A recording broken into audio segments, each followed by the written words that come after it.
அரசாங்கத்தை முடக்கணும்ன்றதான் ஆளுநருடைய பிரதானமான நோக்கமா இருக்கு அவருடைய செயல்பாடுகள். ஒரு நேர்மையான ஒரு ஆளுநர் ஒரு மற்ற ஆளுநர்களைப் போன்று அரசாங்கத்தோடு ஒத்துழைத்து கொண்டு மாநில அரசு சொன்னதை கேட்டுக்கொண்டு முழுசாக இருந்தால் இந்த ஒரு பிரச்சனைக்கும் வரதுக்கு வாய்ப்பில்லை. அரசியல் சட்டத்தில் என்ன சொல்கிறது, குடியரசுத் தலைவரை மத்திய அரசு தேர்வாணையர் மூலம் தேர்ந்தெடுக்கிறது. அதுவும் தேர்தல் வைத்து எம்பிக்கள் எம்எல்ஏக்கள் வாக்களித்து தான் தேர்ந்தெடுக்கிறார்கள். அதே மத்திய அரசு தான் 28 ஆளுநர்களும் 28 9 37 ஆளுநர்களையும் அவங்க தேர்வு செய்து குடியரசுத் தலைவர் மூலமாக நியமிக்கிறார்கள். அதில் அவருக்கு நிறைய அதிகாரங்கள் 153லேருந்து 167 வரைக்கும் பிரத்யேகமான அதிகாரங்களை வழங்கப்பட்டிருக்கிறது. அதில் head of the state is governor, administrative head is chief minister. இதுதான் டெர்மினாலஜி. ஆனால் இங்கே தமிழ்நாட்டில் என்ன பிரபகண்டா செய்யப்படுதுன்னா, தமிழ்நாட்டை தவிர எல்லா நாட்டிலையும் மீடியாக்கள் எல்லாத்துக்கும் தெரியுது, இந்த நான் சொல்கிற டேர்ம் தெரியுது. ஆனால் தமிழ்நாட்டுக்கு மட்டும் ரெண்டையும் போட்டு குழப்பி ஆளுநருக்கு எந்த அதிகாரமும் இல்லை, செர்மோனியல் ஹெட்டுன்னு போட்டிருக்கு, கான்ஸ்டியூஷனில் அப்படி தான் இருக்குது. ஆனால் அதுக்கு என்ன அர்த்தம் என்னன்னு சொன்னால், ஒரு பஸ் இருக்குது, அந்த பஸ்ஸு மக்களோட வரிப்பணத்தில் வாங்கின பஸ்ஸு, அந்த பஸ்ஸை ஆளுநர் பொறுப்பில் அந்த அமைச்சரவையிட்ட அந்த முதலமைச்சர்கிட்ட ஒப்படைக்கணும். 5 வருஷத்துக்கு அந்த பஸ்ஸை அவர் பயன்படுத்தணும், மக்களுக்கு சேவை பண்ணணும். அது 5 வருஷம் முடிஞ்சிட்டுன்னா மக்கள் திரும்ப அங்கீகாரம் பண்ணலைன்னா அவருக்கு அந்த ரைட்டும் கிடையாது, அந்த செக்ரட்டரியேட்டுக்குள்ளே போக முடியாது. இதுதான் அட்மினிஸ்ட்ரேட்டிவ் ஹெட். அதில் சூப்பர் பவர், அவருக்கு மேலே யாருமே அதிகாரம் உள்ளவர் கிடையாது. அதற்கு உதாரணம் கைது, இது உதாரணம். நீங்க புரிஞ்சுக்கணும், நீங்க புரிஞ்சுக்கணும் சார். புரிஞ்சுக்கிறது எந்த பிரிவுகள் சொல்லுங்க சார், உங்க விளக்கம் சொல்லாதீங்க.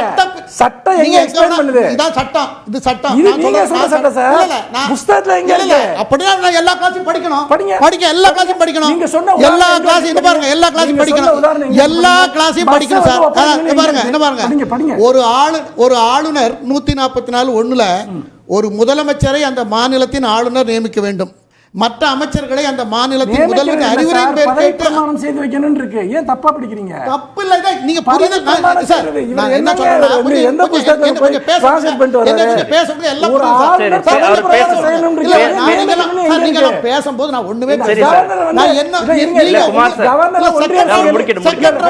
கவர்னர் வந்து ஒன்றிய அரசு நியமிக்கிற மாதிரி கவர்னர் மாநில முதலமைச்சர் நியமிக்கிறாரா? அட்மினிஸ்ட்ரேட்டிவ் ஹெட்னா அவருக்கு அந்த பொறுப்பு இல்ல, அது என்ன எக்ஸ்பிளனேஷன் தேர்தல் வழியாக தேர்ந்தெடுக்கப்பட்ட சட்டமன்ற உறுப்பினர்கள் அதை கடந்துரும்.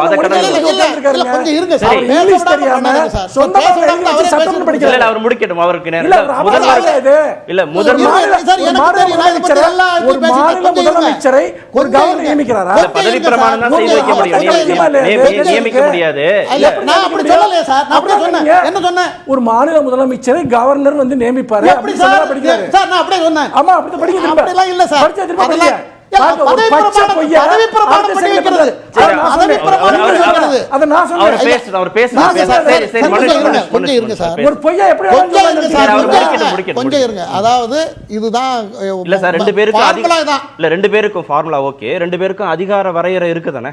இருக்கு, அதிகார வரையறை இருக்கு. அது அரசியலமைப்பு சட்டம் வரையறுத்து இருக்கு சார். இருக்கு இல்ல சார், இருக்கு. அதை ஏன் ஃபாலோ பண்ணலன்னு தானே உச்சநீதிமன்றம் கேக்குது. 200ல இவர் சொன்னது எல்லாமே சரிதான். ரெண்டு பேரும் சொன்னது ரொம்ப சரி. 200ல சட்டமன்றத்தில் நிறைவேற்றப்பட்ட தீர்மானத்தை ஆளுநருக்கு அனுப்பி வைத்தால் அந்த தீர்மானத்தை ஒண்ணு அவரு அதை அப்படியே கையெழுத்து போடலாம், சரியா இருக்கு அப்படின்னு கையெழுத்து போடலாம். இல்லைனால் அவர் அதுல எதுவும் குறை கண்டுபிடித்தால் அந்த என்ன குறைங்கிறத திரும்ப சொல்லி திருப்பி அனுப்பலாம். அவங்க அதை சரிபார்த்து அல்லது நாங்க போட்டதுதான் சரின்னு சொன்னாலும் இவர் திருப்பி தான் இவர் பாஸ் பண்ணி ஆகணும், கையெழுத்து போட்டு தான் ஆகணும். இல்ல ஓகே, கரெக்டா வந்துட்டீங்க. அதை செஞ்சார் ஆளுநர். அது என்னன்னே உங்களுக்கு தெரியாது. 10 ஃபைல் என்ன ஃபைல்னு சொல்லுங்க, நான் சொல்றேன் ஒண்ணுக்கும். இல்ல சார், இப்ப 10 மசோதா சொன்னீங்கல்ல, 10 மசோதா சொல்லுங்க. அது என்னென்ன விஷயம் இருக்கு நான் சொல்ல வேண்டிய கோர்ட்ல சொல்லுங்க. எதுவா வேண்டுமா? இல்ல என்னென்ன விஷயம் ஒரு நொடி சார், இல்ல ஒரே ஒரு அத தான் கோர்ட் கேக்குறாங்க, சொல்லுங்க. 12ல 2 குடியரசுத் தலைவருக்கு அனுப்பிச்சிட்டாரு. 10 எதுவாக வேண்டுமானாலும் இருக்கட்டும். அப்படி சொல்ல முடியாது. ஏன் சொல்ல முடியாதுன்னா 200ல என்ன செகண்ட் பார்ட்ல என்ன சொல்லுதுன்னா, நீதிமன்றத்தில் அந்த வழக்கு நீதிமன்றத்துக்கு போய் நீதிமன்றம் இன்னொரு நிலைப்பாடு எடுத்திருந்தால் வழக்கு நிலுவையில் இருந்தால் அதில் ஆளுநர் கையொப்பம் இடக்கூடாது என்று ரொம்ப தெளிவாக சொல்லுகிறது. நீதிமன்றத்துக்கு போலே இந்த இருக்கு பாருங்க, இந்த இருக்கு பாருங்க, இந்த 10 பில் ரொம்ப தெளிவா சொல்லுகிறது. என்னங்க இது ரொம்ப தெளிவா பாருங்க, அவர் அந்த மசோதாவை சம்மதம் அளிக்க கூடாது. சரி சார், இல்ல சார், அத நீதிமன்றத்துல சொல்லிருக்காரா? ஆளுநர் எதுவும் ஆளுநர் தரப்புல ஏதாவது அத தான் கேக்குறேன். எந்த மசோதா? அது எந்த மசோதா தெரியாம நாம பேசிட்டு இருக்கோம். நாம பேசுறத விடுங்க சார். நாம சரியா பேசுறோம். ஒரு நொடி இல்ல, நம்ம இந்த விவாதத்துல பேசுறதே விட்டுருங்க. உச்ச நீதிமன்றத்துல 2 தரப்பு வழக்கறிஞர்கள் இன்னைக்கு வாதிட்டாங்க இல்லையா? அங்க ஆளுநர் தரப்புல வந்து இந்த 10 மசோதாவை நிறுத்தி வச்சிருக்கேன், இது சார்ந்து வழக்கு நீதிமன்றத்துல இருக்குன்னு அவங்க தரப்புல வாதிடலையேன்னு அவங்க நேத்து முந்தா நாள் வந்த வாதத்தை நான் நேரடியா கேட்டேன். அது என்னன்னாக்கா அது எப்படி இருந்ததுன்னா, நேரடியாக நான் நேரடியாக போய் பார்க்கல, நான் அது சம்பந்தப்பட்டவங்களோட நான் பேசினேன். அதுல என்ன சொல்லப்பட்டது, உங்களோட நான் வெங்கட்ரமணி உங்களோட தனிப்பட்ட உரையாடல்கள்லாம் இங்க செல்லுபடியாகாது. இல்ல சார், நான் அது இல்ல எனக்கு தெரியும். நீதிமன்ற இல்ல சார், நான் எப்படி தெரிஞ்சுக்க முடியும் உங்களோட பேசுறாருன்னா? இல்ல எனக்கு எப்படி தெரியும்? ஆளுநர் தரப்புல அன்று நடந்த வாதமோ இன்று நடந்த வாதமோ நீதிமன்றத்துக்கு தேவையில்லாததான். நான் நடந்ததை சொல்லணுங்கிறதுக்காக நான் அதை மென்ஷன் தவிர அது செல்லுபடியாகாதுங்கும் போது அதை சொல்லி பிரயோஜனம் இல்ல. செல்லுபடியாகணும்னு அவசியம் இல்ல. இல்ல நீங்க நீதிமன்றத்துல ஆளுநர் தரப்புல சொல்லிருக்காங்களா வழக்கு நிலுவையில் இருக்கு? அதான் சொல்ல வரேன். என்ன சொல்ல விடலையே, என்ன சொல்லதுக்கே விடலையே. என்ன வெங்கட்ரமணி அப்பியர் ஆயிருக்காரு. வெங்கட்ரமணி என்ன சொல்லிருக்காருன்னா, இவங்க 10 மசோதாவை நிறுத்தி வச்சிருக்காங்கன்னு சொல்றாரு. அவர் என்ன சொல்றாரு, எந்த மசோதா கையில இருப்புல இல்லன்னு அவர் சொல்லிருக்காரு. அதனால அதை கிளாரிஃபை பண்ணணும். வழக்கே தேவையில்லையே, வழக்கே தேவையில்லை. நேத்து பேப்பர்ல பத்திரிகை இல்ல, நேத்து பத்திரிகையில வந்து செய்தி, நேத்து காலையில பத்திரிகையில ஒரே ஒரு சின்ன விஷயம் தான்.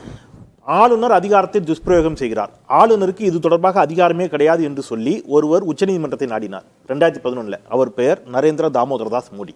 ஆளுநருக்கு அதிகாரமே கிடையாது, ஆளுநரை வைத்து காங்கிரஸ் அரசு பாஜக மாநில அரசை பழிவாங்குகிறதுனாரு. எப்ப தெரியுமா? கமலா பெனிவால் ஆளுநராக இருந்தார்.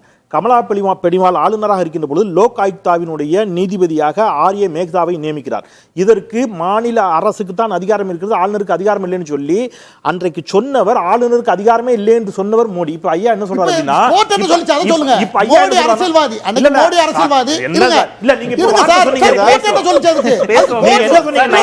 இதெல்லாம் தமிழ்நாட்டில் இருக்க புரியல. என்ன சொல்லுச்சுன்னு சொல்லுங்க. அவர் குஜராத்துக்காக பேசியிருப்பார். ஆனா சட்டப்படி தான் கோர்ட் முடிவு.